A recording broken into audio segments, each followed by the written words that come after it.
Hello,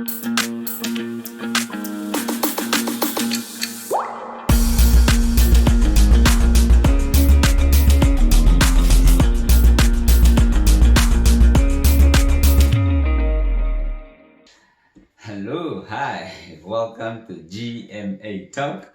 your most beloved, awesome, favorite talk show right here on YouTube, GMA Talk,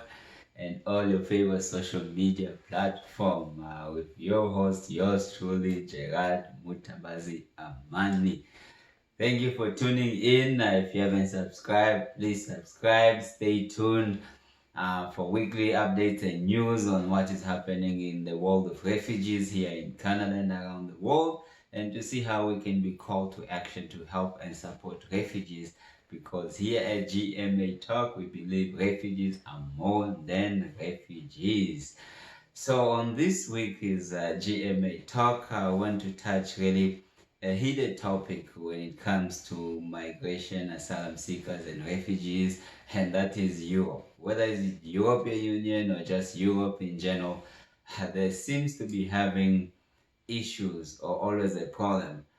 with asylum seekers, migrants, and refugees when it comes to respecting the human rights of these people. We have all seen whether it's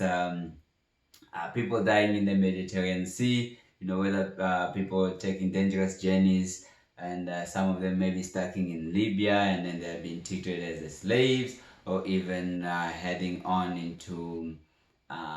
North Africa and eventually crossing in Europe to whether it's to Greece, whether it's maybe reaching France, whether it's going to UK, or whether it's going to Italy and all the way to Germany. There have been a lot of stories indeed of migrants and asylum seekers who are making dangerous journeys in order to reach Europe. But the situation really is that uh, everyone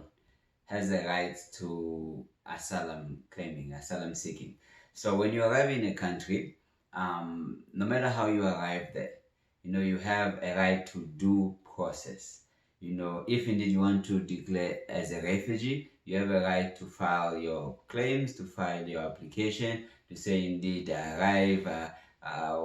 claiming to be a refugee, and then it's up to the legal law and lawyers and the government and the institutions in place really to go through the mechanism to determine indeed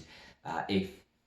you are a refugee, and thus give you refugee status if you go through the asylum seeking and filing for application. And then there are those who take these dangerous journeys, and then they end up maybe becoming economical migrant, started working or maybe schooling, or maybe they had some of the money that they come with, right? So at the end of the day, what is being the dangerous narrative really is, all of these people who are crossing into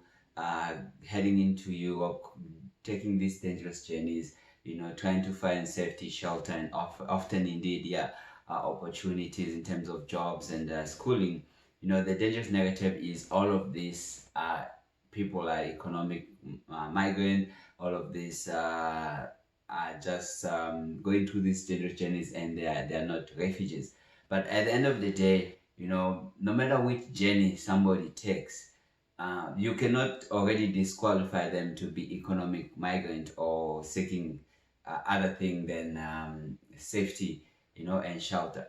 because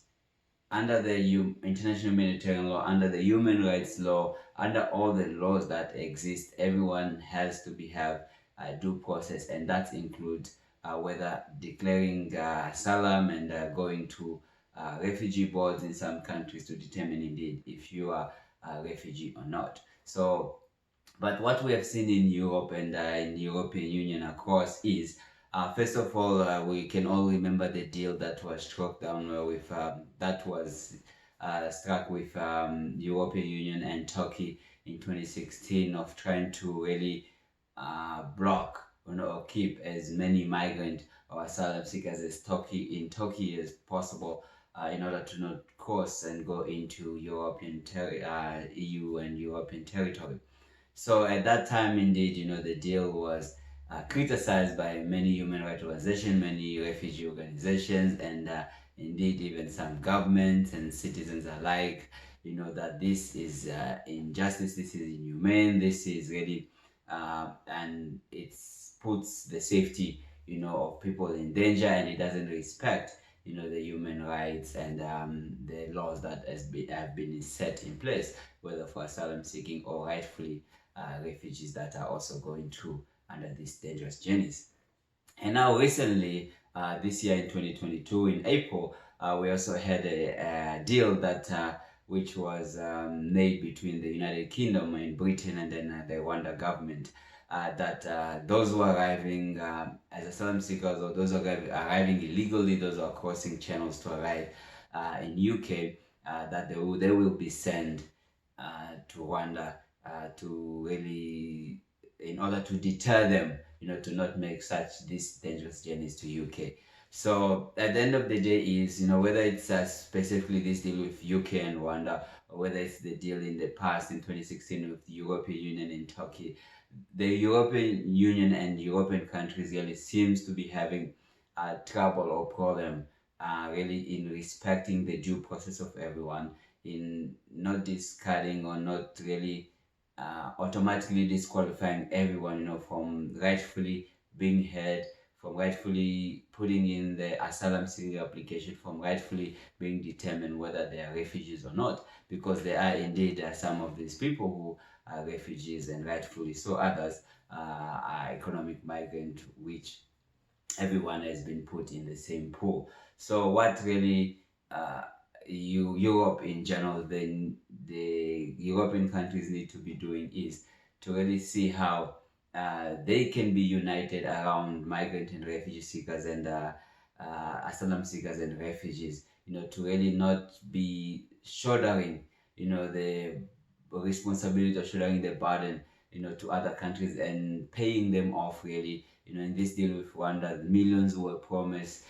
in aid, and in the deal with Turkey, millions were promised in aid. At the end of the day, you cannot just be throwing money, at people or into a country to block asylum seekers, to block refugees, or transporting and sending them off on one-way ticket into another country that maybe they have nobody there, they've never been to, and no relations or whatever. So, and the question is not whether in the case of Turkey, whether they cannot accommodate asylum seekers or refugees, because they have been and they're continuing to in millions. And in Rwanda also, the question is whether they cannot accommodate refugees and asylum seekers, but because they have been and they continues to. But the question is, Europe really,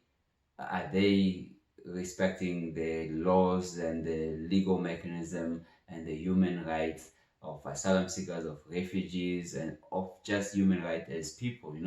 and this really, from the examples, just the two examples, and really the dispute and the argument and the quarrelsome among European members, European Union members, or Europe as a continent in general, it shows that there's this unity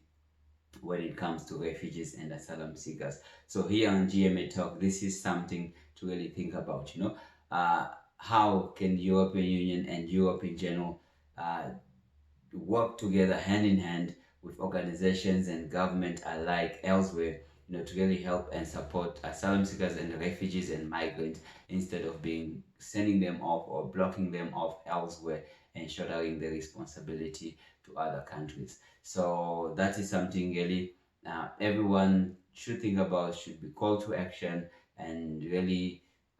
advocate to government, advocate to policymakers, and really let's see how we can be advocating and protecting everyone's right, because everyone has a right to due process, to be heard, and you cannot disqualify somebody automatically as they haven't been heard as soon as they arrive, send off, or try to block them. So, food for thought today. That will be all. That will be all here on GMA Talk. Love, peace, and unity. Stay tuned next week right here for another provoking thought, that intriguing conversation and talk on the world of refugees around the world. Remember that refugees are more than a refugee. Love, peace, and unity. Take care.